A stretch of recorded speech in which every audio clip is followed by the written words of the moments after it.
Okay, so in this video, I'm going to be walking you through a pipeline fix for a consultant. Now, this is a consultant that's more so in the workspace, but what I want to do is I want to show you my process if I were to do what I would call a LinkedIn pipeline fix for them. This being optimizing their profile, this being optimizing or putting together a LinkedIn Sales Navigator list, and even creating content for them as well. So this is effectively my process. I want to basically just show you exactly how I would go and do this. So obviously for privacy reasons, I'm obviously blurring out certain things, but this is generally what it looks like at the moment. So let's go into the profile first and foremost. So in terms of the profile, you've got a very clear banner, a better world of work for everyone. I think that's pretty good. I think it's very clear and to the point. What I'd usually probably do, let's just get my pen out here, is that what I would do is I would aim to keep probably this block here completely blank. Reason being is because typically speaking, the actual, sorry, that's ugly as hell. The actual profile picture is probably going to be somewhere there. And especially on mobile, everything's going to move more that way on mobile. So I imagine that if I viewed this on mobile, a good bit of this text and stuff would probably be like almost cut off. So I'd probably aim to move all of this so that the only almost visible stuff is in this block here. It's a small little adjustment, but I think that would be really useful. Also, in terms of their sort of banner, I think I might look to change to make a few other changes as well, but I'll get more into that and maybe make it a bit more of a benefit orientated as to what he offers and how it's useful. So that's the first thing. Then we have the actual sort of headline. So here he's currently got providing analysis and advice and application on the constructive use of emotion in the people processes and place of work. So I think this is obviously very specific, right? And it's obviously pretty unique, but at the same time, for me, it's a bit of a mouthful, and it can be a bit unclear. What's a bit unclear here is who he helps specifically, right? His ideal client. I can get an idea of sort of what he does and the result, but really what I'm looking for in the headline is, who you help, what you do, and how you do it, making that super, super clear so that when you connect with people, when you pop up in front of people, they know exactly who you help, what you do, and how you do it, and if it's even relevant to them. What I'd also look to do here is that you can also see over here, which I got blurred out. He's sorry, that's a terrible color. Here he's got his sort of business featured, and then here you can obviously see just right there is that there's also a university thing. Usually, I look to remove these from the actual profile, or at least remove these being shown at the top of the profile, just because it doesn't need to be here. It's already on the profile, and just yeah, generally removing this stuff is going to help remove a bit of, effectively take up less space on the profile, effectively. That's that. The other thing I would also say is he's obviously got a link here, work with him, which is really good. I think that's really, really useful. A lot of people don't even have that, so that's really useful. What I would probably aim to do is to change that and to have a custom link in bio button, such as, visit my website or book an appointment, just because that's the sort of stuff that's going to show at the top of your content, at the top of your profile. So that if someone, for example, reads some of this content, they can then look to book an appointment just straight there from the post. There's less effort, it's easier to do that, but that's generally speaking, I think it's okay. Then we have the about section. Now I'm not going to obviously read this whole thing or anything, but I think what he has in here is pretty well done, right? I mean, he sort of talks about, effectively sort of, well, he talks a bit more about who he works with. Generally, he sort of talks a bit more about sort of what he does and such, which is good. I might look to try and format the about section into clearer sections, more so as, the type of people I work with are this. They tend to struggle with these problems or maybe run into these sort of things that they're seeing. And then it might then move on to sort of how I work or, how I change this or how I help with this problem. Bam, bam, bam, right? In the sense of doing it in bullet points or such, just because I believe that is going to make a lot more of a clearer structure. And I'll sort of show you my profile after this just to give you an idea. Generally, that's okay. You then have this featured section. Now, at the moment, it's just basically a recent article, and you've got his link tree here as well. That's not bad. What I tend to look to do with the profile is I want to focus more so on trying to put, like, effectively feature social proof. So feature posts in there that are effectively showing how I helped a certain client or how I helped myself achieve a desired outcome that my client wants. So I'll show you more on that. And what he's also got is he's got 17 recommendations, which is really good. But what I've also noticed is that, well, obviously going to this point here, if he was able to turn a good bit of these recommendations and such into post and feature them all, it will be so much clearer to see, because I didn't even realize he had this many like recommendations when I propped his profile. But generally speaking, this is what his profile looks like. So what would so effectively, when we're obviously looking at my profile, obviously as you can see, it's pretty to the point, showing, effectively who I help, what I do, how I do it. In the banner, it's pretty clear in terms of that core result that I get, and such. I've obviously got the visit my website button as well, which is going to appear at the top of content. In my featured, I've got sort of videos or visual information showing effectively the social proof that I got there and such. Um, and yeah, so that's pretty much that. Now, let's walk through how I would go about doing this. Now, typically speaking, when I'm going to work with client, I'm going to get them to fill in a short form with specific questions so I can take information from there. But obviously, as this is just more of an outside thing, I'm going to basically do this a different way. So I tend to use custom GPTs that I have built for myself to help me with some of these processes. So what I'm going to do is I am going to basically copy and paste basically all the information about him and his profile. Now, obviously, I'm going to have this blurred for you just for privacy reasons.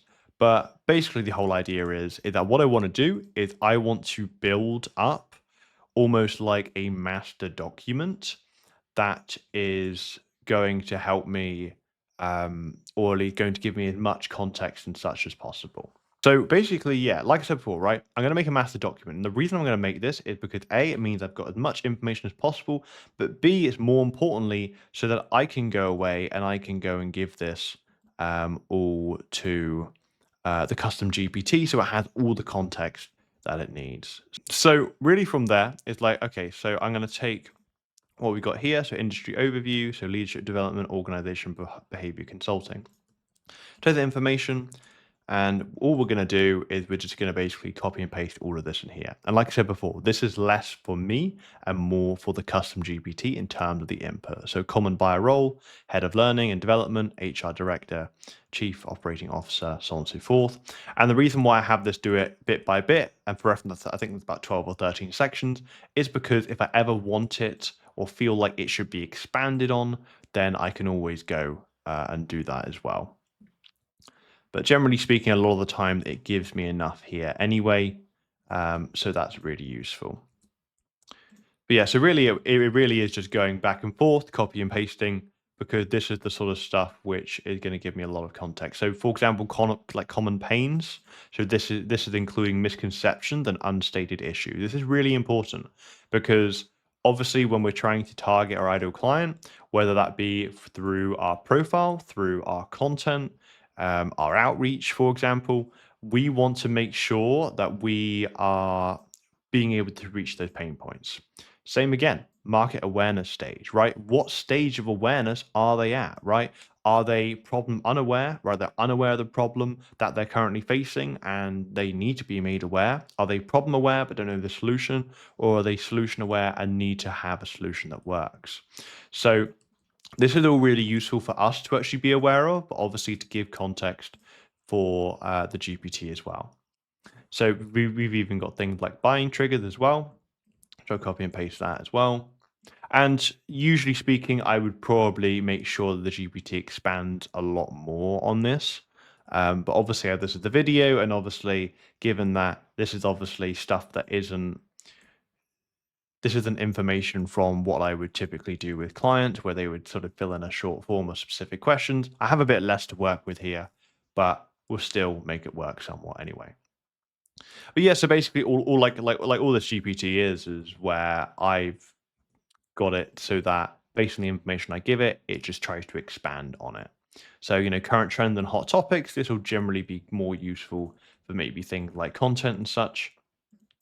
So just keeping that all in there as well. Then moving on to top competitors and alternatives. This is also pretty useful, right? Especially more so with content, but even things in terms of the profile, right? When you're trying to stand out a bit better, you want to obviously be well aware of those messaging gaps and opportunities. So I will put that in as well. And this process is a bit, I don't know, perhaps a bit boring. It's just a bit back and forth. But that said, this isn't obviously for me, it's the GPT. So we've even got things of consequences of inaction, right? So what happens if they don't solve this problem, right? Because then again, this is all really useful context for the GPT to understand. Um, Buying personas wins and risks. So understanding what are the wins and risks for each of these buying personas in terms of taking action on this problem. And there we are. That's fine. So we then have social proof and case studies. Now, what I actually might do, um, usually for reference, what I'll have is this section. You'll then go back and obviously add social proof and case studies. What I'm going to do, obviously, it's going to be blurred here, but I am going to just add all of these. Yeah, I'm going to add all of these bits of social proof there to. That's fine. To this document. Hang on a minute. Okay, and then I'll add the recommendation. Usually, when I'm thinking of social proof, more so, let's not do that. More so, I'm going to be looking at. Okay, I think that. Hmm. We'll see how that goes. I've never done that before. But usually, when it comes to doing social proof, I'm going to look more so for things like case studies and such. But that's and just like actual results. But it's going to depend on the industry, generally speaking. Okay, so we've got a few things here, which is good.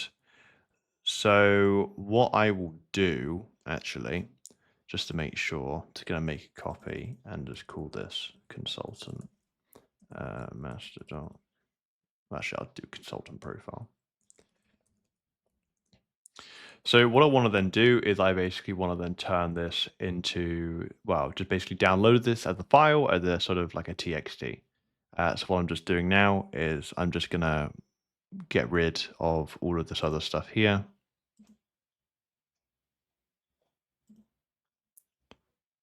And that is fine. Cool.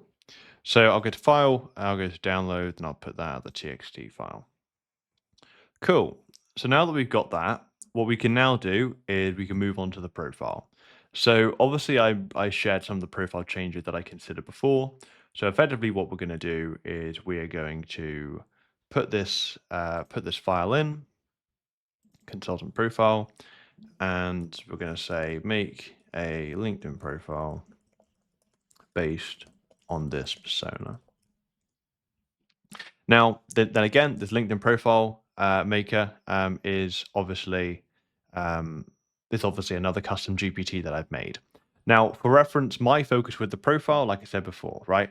It's like talking about who you help, what you do, how you do it, main problem you solve, those sort of things. So this is basically what it's given us. So for the banner, the like in big text, it's saying fix what's happening between humans at work, and then in smaller text, not another EQ workshop, real behavior change measured and made to last, which makes sense for him in terms of what he does. Now, what that would look like is effectively what we have here. So obviously in the big tech, which I've got on my banner, it effectively what they would then have, effectively here. So this would obviously be where more clients hands free are, and then this would obviously be sort of below that. And you'll notice my banner is very dull. It's not. I'm not particularly trying to make this look fancy, but I just want to make sure that my messaging is super clear, and that's always my focus. So that's that. Turn the headline. So I help HR and LAD leaders turn emotional intelligence into real leadership behavior with evidence-based people-first transformation. So you can see that compared to what we had over here before, like it's a really big there's a lot more clarity, right? It still speaks to the same sort of problems and such, but it's a lot clearer, and that's what's really important here. So that's obviously really useful. Typically speaking, when I'm sort of doing stuff for clients, I'll generate maybe multiple headline variations and then I'll pick between one. But I think this is pretty good in terms of what's there. So in terms of the about section, like I said before, obviously here the about section I think was pretty good. Like I think in terms of the general stuff, he's got some good stuff in there. Obviously here, what we have is we've got some more clearer structuring, right? So obviously it calls out the ideal client and sort of struggles they'll have. So juggling culture change, retention pressure, such, they've tried and then sort of references, pretty early on, what they've tried before, effectively what he offers instead, and then real results. Obviously here, yeah, obviously here I want to put in some real results. Here, what you can see is that it's actually taken the recommendations from the actual stuff I put in the document before and copy and pasted, and it's actually put them in here as well, which is really, really useful. Typically speaking, I'd want to try and include, like, if there's any results that you have that is like almost like I got this person a very specific result that's very desirable, I'd make sure to put that in. But generally speaking, I think this is pretty useful. I try and keep the about section to no more than 1,000 characters, I think, just because I want to keep it very to the point and obviously call to action. In this case, you click a visit my website at the top of the profile. For this person, I'd probably have it like book an appointment or such in case he did have a website. But generally speaking, I think that's pretty useful. Services section. That said, like service section is more of just like a search based SEO thing. It's pretty useful to have. It's nothing's going to harm it. So I basically have just got the GPT to condense down the about section into like under 500 characters or something. So it's pretty cool as well. So this is the profile. Um, Generally speaking, I mean, I think with a first attempt, I'm pretty happy with what's here. So I'm pretty much going to leave it at that. Usually, obviously, I might go a bit more back and forth with it, but I think I'm pretty happy with what's there as well. So that's really, really useful. So that's the profile done, and I think based on what was there, that's cool. And obviously, with the featured section, I would obviously, like I said before, I'd look to pull some of this social proof and put that and feature that there. So, next thing I want to focus on is LinkedIn Sales Navigator. Now, the reason why I want to focus on LinkedIn Sales Navigator is because for getting leads, right? If you like being able to generate leads, you want to have control over your lead generation. And the first thing is going to be actually finding and getting in touch, or at least getting in front of the right people. And so if you're not using LinkedIn Sales Navigator, or if you're not familiar with it, you really should be.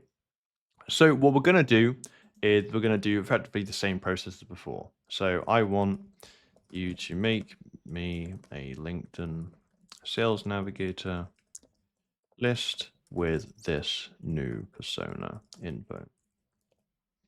So same again, we're going to add the exact same profile and going to enter that as well.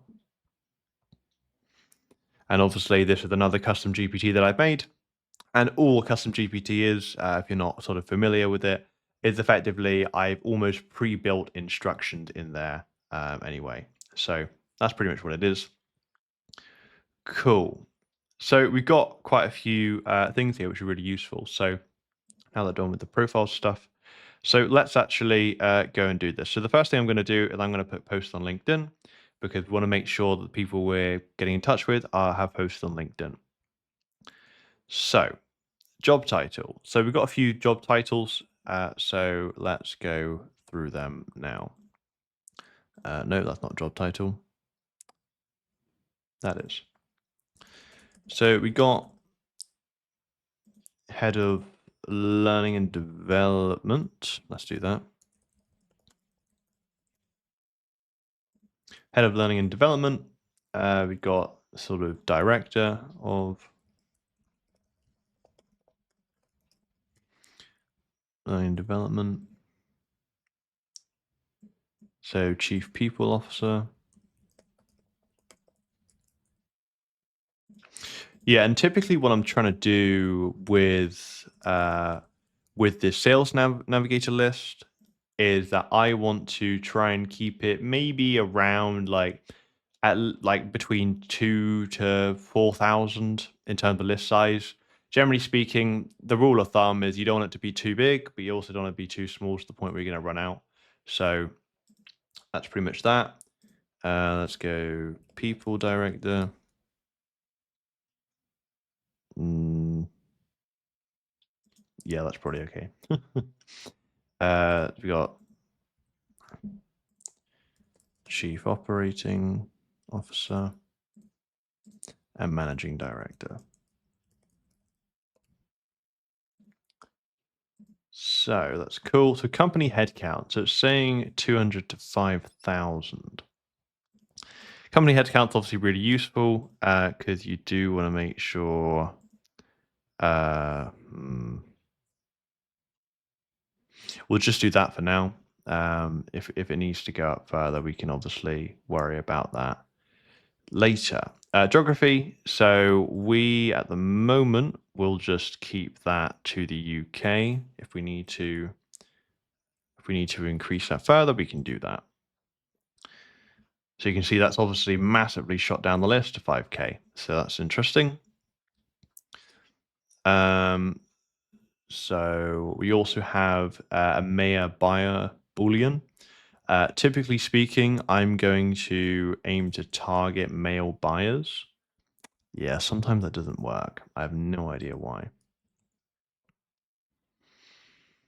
Typically, I'm going to target male buyers just simply because, in terms of the decision-making process that they're going to tend to make, it's often going to be a lot more sort of logical and to the point. That's not actually working today. Sometimes a bit on and off, but it's not a huge issue, so that's fine. So, okay, that's interesting. So we've got a few things here which is useful. What I want to do is I want to ask for industries.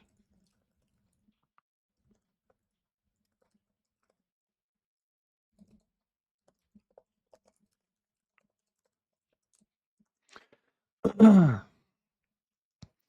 what I want to do is I obviously want to try and make it more industry specific if I can. So obviously there, it's got professional services, healthcare and hospital systems.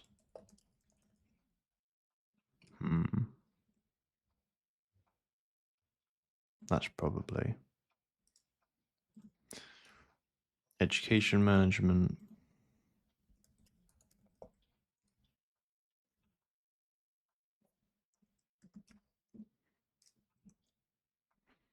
Yeah, and the annoying thing is like sometimes the GPT is going to give you stuff which which doesn't actually properly come up.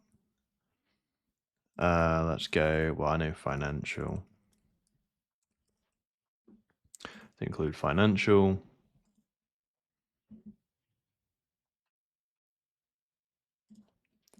Let's do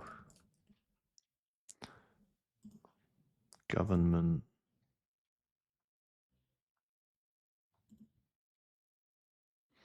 It's fine. And then we'll do utilities as well. That's just utilities.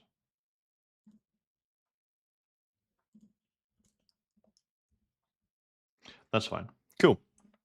And for reference, this list doesn't have to be perfect, right? All we're looking for is a list to start from. Profile language, English, that's ideal.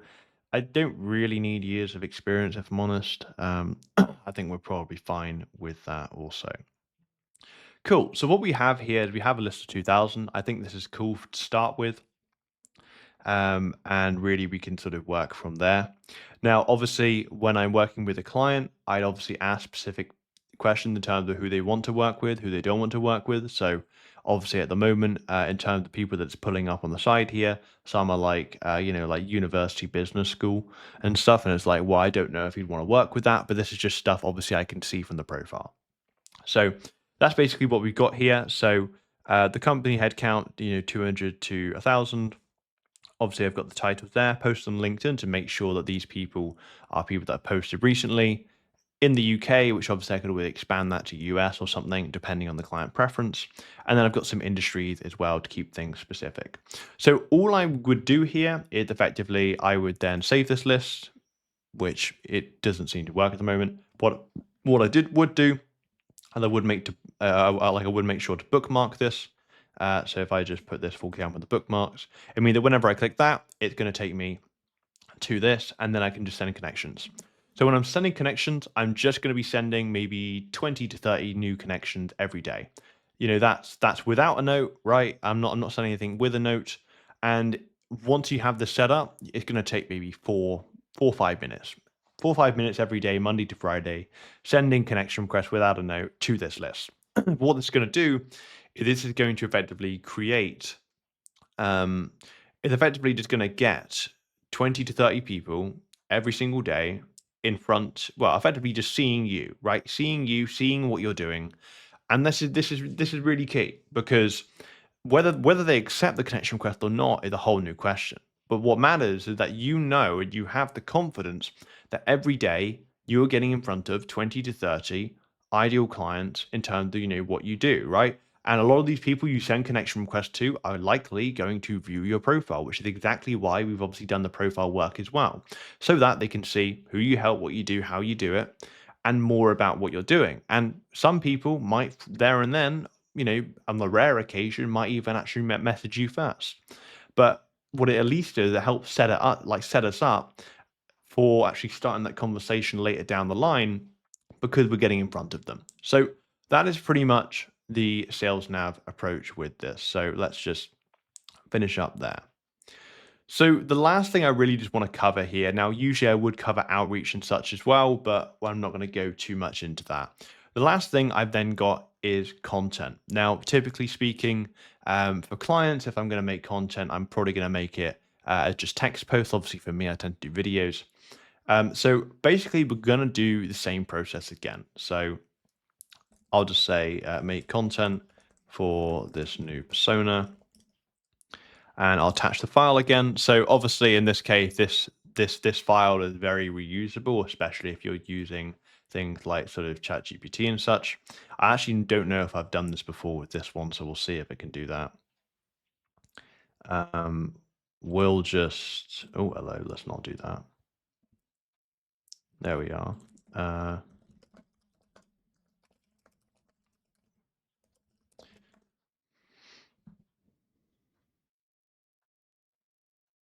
Yeah, there we are.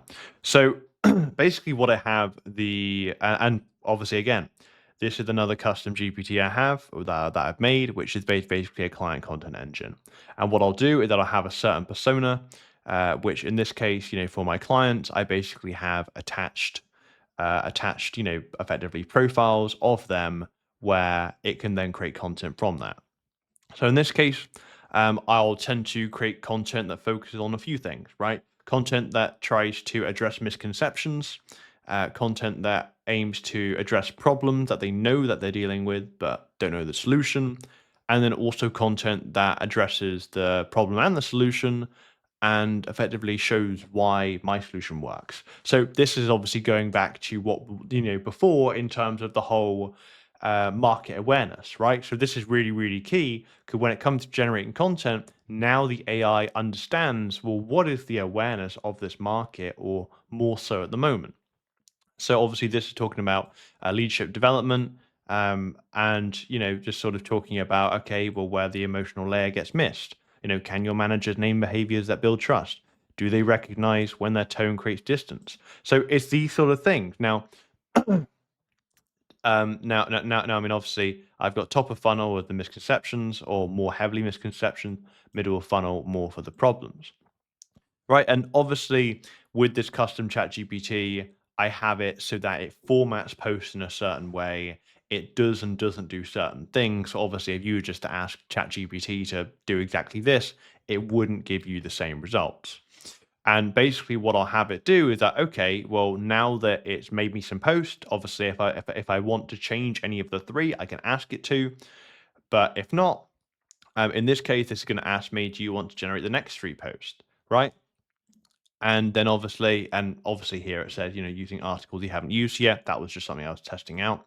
But generally speaking, I can then copy and paste all of this. I can then post that, or at least sort of paste that into the document. I can obviously I want to go through these, read through these, make any final adjustments to things that I want to make sure improved, and then I can send that to the client, or I can obviously upload that and schedule that on their behalf. But what I want to make very clear here is that although content is quite good, it's not the most important thing to your lead generation, because content, as good as it is primarily controlled by the algorithm. So it's gonna have full control over how many people see your content and who sees it, right? So this is exactly why having that LinkedIn Sales Navigator list in place is really going to be useful, because then you're getting in front of the right people, in front of a certain number of people. And when you then go and do outreach, when you reach out to these people, which I'm not going to cover in this video, you will then obviously know that you are getting in front of and you are actually having those conversations with the right people. So overall, this is pretty much what I would consider for this consultant, in terms of actually how they could go like how they could go and improve. Because I think what he's got at the moment is actually not that bad. But I think if he wants to fix his pipeline a bit better in terms of his LinkedIn, I think if he can apply the profile changes which I suggested, actually optimize his profile to very clearly show who he helps, what he does, how he does it, how he can actually, create a LinkedIn sales nav list, actually have that set up, and then just start sending 20 to 30 connection requests a day, Monday to Friday. Going to take you maybe 4 minutes. And then from there, obviously, there's content, which typically speaking, I'm going to batch create my content once a week. With that GPT system, typically I batch create my client content once a month. So it's going to obviously save a lot of time, but make sure content's going out there. And then, of course, from there, that he can then go and do an outreach where he can then reach out to those people that have seen him, have accepted that connection request, and are more likely to be open to having a conversation. So hopefully you found this useful. If you have, do let me know. If you have any questions, obviously let me know. Also, if you do want me to audit a certain sort of niche or industry, do let me know, and I'm more than happy to do that. But hopefully you found this useful. And if you're someone that is actually looking to have LinkedIn lead generation done for them, and perhaps this stuff looks good, but you'd much rather someone else did it for you, then also do visit my website so you can learn more about what I do. Cheers.